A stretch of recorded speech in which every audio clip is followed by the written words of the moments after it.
মানে ওরা এখন এসে জ্বলতে আছে, ওখানে তো মানুষ আগুন ধরে দেওয়ার কথা প্রশ্ন আসতেছে না, আর কাঁচা গাছের মধ্যে তো আগুন ধরার কথা না। কুড়িগ্রামের চিলমারিতে একটি কড়াই গাছের ভেতরে জ্বলছে আগুন।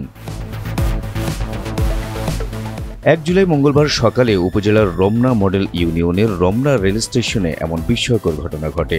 গাছটি দেখার জন্য ভিড় করেছেন অসংখ্য মানুষ।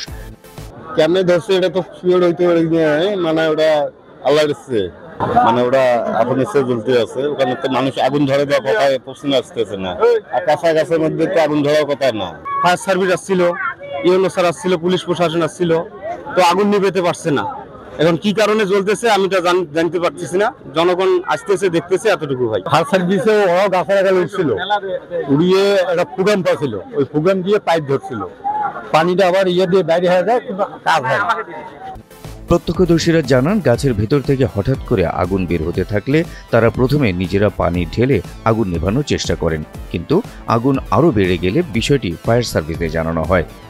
নিচের তো পানি দিল, নিচের পানি দেওয়ার পরে আর ওই উপরে ধুমে উঠতেছে, তারপরে আবার উপরে চড়ে গিয়ে আবার ওই ধুমদের মধ্যে পানি দেওয়া শুরু করলো, কিন্তু পানি নিচ দিয়ে গাছের গোড়া দিয়ে বাড়ে যায়, কিন্তু আগুন নেবে না, ধুমে ভরে। ফায়ার সার্ভিস জানায়, ঘটনাটি শোনার পর সকালে এসে দেখে গাছে আগুন জ্বলছে। রমনা রেল স্টেশনে গাছে আগুন লাগার সংবাদ পেয়ে আমরা দ্রুত ঘটনাস্থলে আসি। এসে দেখি যে গাছের ভিতর দিয়ে ধোঁয়া বের হইতেছে এবং তাৎক্ষণিক আমরা পাম্প স্টার্ট করে গাছে উঠে বিভিন্ন ছিদ্র দিয়ে পানি দেওয়ার পরে আগুনটি নির্বাপন হয়।